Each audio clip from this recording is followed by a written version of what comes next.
Hi all, welcome back to my YouTube channel. ಇದು ವರಮಹಾಲಕ್ಷ್ಮಿ ಹಬ್ಬದ ಹಿಂದಿನ ದಿನ ಮನೆಯೆಲ್ಲ ಕ್ಲೀನ್ ಮಾಡಿ ಬೆಡ್ಶೀಟ್ ಎಲ್ಲ ಒಗ್ದು ಎಲ್ಲ ಕ್ಲೀನ್ ಮಾಡ್ಕೊಂಡಿದ್ದೆ. ಆಮೇಲೆ ಅವತ್ತೊಂದು ದಿನ ದೇವ್ರ ಮನೆ ಕ್ಲೀನ್ ಮಾಡ್ಕೊಳ್ಳೋಣ ಅಂದ್ಬಿಟ್ಟು ಫುಲ್ ದೇವ್ರ ಮನೆನ ಒರೆಸಿ ಎಲ್ಲ ರೆಡಿ ಮಾಡಿಟ್ಟಿದ್ದೆ.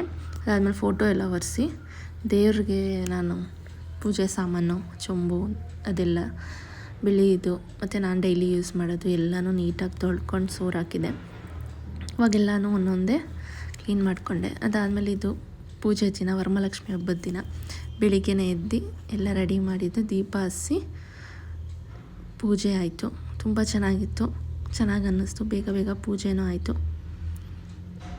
ಆಮೇಲೆ ನಾನು ನೈವೇದ್ಯಕ್ಕೆ ಅಂದ್ಬಿಟ್ಟು ಸಜ್ಜಿಗೆ ಮಾಡಿಟ್ಟಿದ್ದೆ ದೇವ್ರಿಗೆ. ಸಜ್ಜಿಗೆ ಮಾಡೋದೊಂದು ಕ್ಲಿಪ್ಪಿಂಗ್ಸ್ ತೊಗೊಂಡಿದ್ದೆ, ಅದನ್ನು ಹಾಕಿದ್ದೀನಿ. ರವೆ ಎಲ್ಲ ಹುರ್ಕೊಂಡು, ಬೆಲ್ಲ, ಸಕ್ಕರೆ ಯೂಸ್ ಮಾಡಲ್ಲ, ಬೆಲ್ಲದಲ್ಲೇ ಮಾಡಿದ್ದು. ಚೆನ್ನಾಗಿತ್ತು ಈ ಸಲ ವರಮಹಾಲಕ್ಷ್ಮಿ ಹಬ್ಬ. ಏನಕ್ಕಂದರೆ ನಾನು ಈ ಮನೆಗೆ ಬಂದಮೇಲೆ ಮಾಡ್ತಾ ಇರೋದು ವರಮಹಾಲಕ್ಷ್ಮಿ ಹಬ್ಬ. ಈ ಥರ ಚೆನ್ನಾಗಿತ್ತು. ಫಸ್ಟ್ ಅತ್ತೆ ಮಾಡ್ತಾಯಿದ್ರು ಮನೆಯಲ್ಲಿ. ಇದು ನಾನೇ ದೇವ್ರಿಗೆ ರೆಡಿ ಮಾಡಿ ಅದಕ್ಕೆ ನೈವೇದ್ಯಕ್ಕೆ ಇಟ್ಟಿರೋದ್ರಿಂದ, ಎಲ್ಲನೂ ಮಾಡಿರೋದ್ರಿಂದ ಒಂಥರ ಖುಷಿ, ಚೆನ್ನಾಗಿತ್ತು. ಅದು ಆ್ಯಕ್ಚುಲಿ ಬ್ಲೌಸ್ ಪೀಸ್ ಗ್ರೀನ್ ಇದೆ.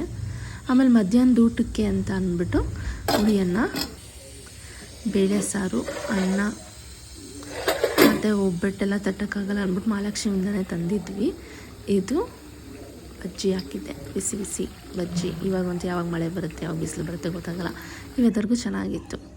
ಅದಾದಮೇಲೆ ಇದು ಅದರ ನೆಕ್ಸ್ಟ್ ಡೇ ಅಂದರೆ ಸ್ಯಾಟರ್ಡೇ ಎಲ್ಲ ಸಂಡೇ, ಯಾಕಂದರೆ ಸ್ಯಾಟರ್ಡೇ ಹುಣ್ಣಿಮೆ ಬಂದಿದ್ದರಿಂದ ಏನು ಕಳಶ ತೆಗಿಬಾರ್ದು ಅಂತ ಇತ್ತು. ಅದಕ್ಕೋಸ್ಕರ ನೆಕ್ಸ್ಟ್ ಡೇ ಎಲ್ಲನೂ ತೆಗ್ದು ನೀಟಾಗಿ ರೀಸೆಟ್ ಮಾಡಿದ್ದು.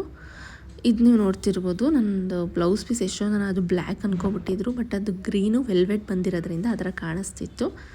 ಎಲ್ಲ ತೆಗ್ದು ನೀಟಾಗಿ ಮತ್ತೆ ಎಲ್ಲ ವಾಶ್ ಮಾಡಿ ದೀಪ ಹಚ್ಚಿದಾಯಿತು. ಇದನ್ನೆಲ್ಲ ಮತ್ತೆ ಎತ್ತಿಡಬೇಕು. ಎಲ್ಲನೂ ಈ ಥರ ಜೋಡಿಸ್ಕೊಂಡಿದ್ದೆ. ಎಲ್ಲನೂ ಎತ್ತಿಟ್ಟು ಆ ದಿನದ ಪೂಜೆ ಈ ಥರ ಆಯಿತು. ಇದಾಗಿತ್ತು ನಮ್ಮ ವರಮಹಾಲಕ್ಷ್ಮಿ ಹಬ್ಬದ್ದು ಆಚರಣೆ, ಅದರ ಹಿಂದಿನ ದಿನ ಮತ್ತು ಹಬ್ಬದ ದಿನ. ಇದು ಚಕ್ರ ಮತ್ತು ಶಂಖ ನಾನು ಕಳಶದೊಳಗಡೆ ಹಾಕಿದ್ದೆ. ಅದ್ರ ಜೊತೆಗೆ ಲೋಟಸ್ ಬೀಜ ಮತ್ತು ಡ್ರೈ ಫ್ರೂಟ್ಸ್ ಹಾಕಿದ್ದೆ. ಇದಾಗಿತ್ತು ನಮ್ಮ ವರಮಹಾಲಕ್ಷ್ಮಿ ಹಬ್ಬದ ವಿಡಿಯೋ. Thanks for watching. ನಮ್ಮ ಚಾನಲ್ನ ಸಬ್ಸ್ಕ್ರೈಬ್ ಮಾಡಿ, ಶೇರ್ ಮಾಡಿ, ಹಾಗೆ ಲೈಕ್ ಮಾಡಿ.